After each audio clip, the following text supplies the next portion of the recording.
இன்றைய தினம் விநாயக பெருமானுக்கு மிகவும் பிடித்த மோதகம் என்று சொல்லப்படுகின்ற கொழுக்கட்டை எப்படி செய்வது என்பதை பற்றி பார்க்கலாம் வாருங்கள்.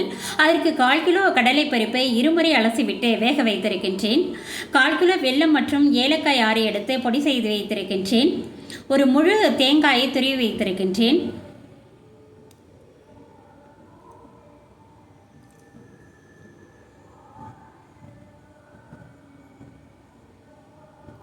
கடலை பருப்பானது நன்றாக வெந்ததும் அதனை வடிகட்டி ஆற வைத்து எடுத்து மிக்சி ஜாரில் சேர்த்து சிறு துளி அளவு உப்பும் சேர்த்து கரகரப்பாக இருக்கும்படி பொடி செய்து வைத்துக் கொள்ளுங்கள்.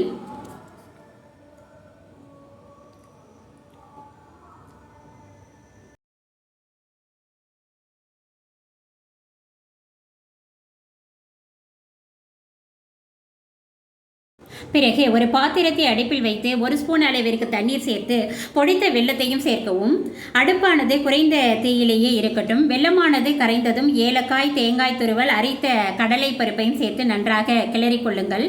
இப்பொழுது கொழுக்கட்டையின் உள்ளே வைக்கக்கூடிய பூரணம் தயார்.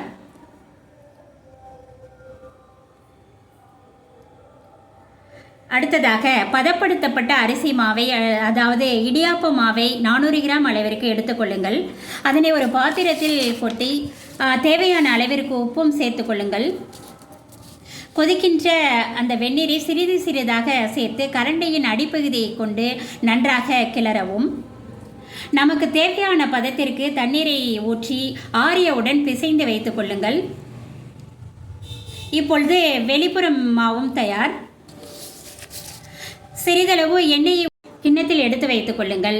கையில் சிறிதளவு மாவினை எடுத்துக்கொண்டு எண்ணெயை விரலினால் தொட்டு மாவினை அகல் போன்று செய்து கொள்ளவும். பிறகு உள்ளே பூரணத்தை வைத்து கொழுக்கட்டை போன்று செய்து கொள்ளவும்.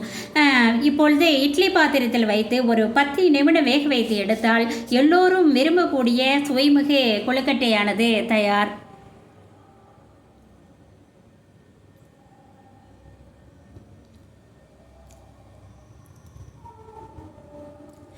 இந்த வீடியோ உங்களுக்கு பிடித்திருந்தால் லைக் பண்ணுங்கள், ஷேர் பண்ணுங்கள், சப்ஸ்கிரைப் பண்ணுங்கள். நன்றி, வணக்கம்.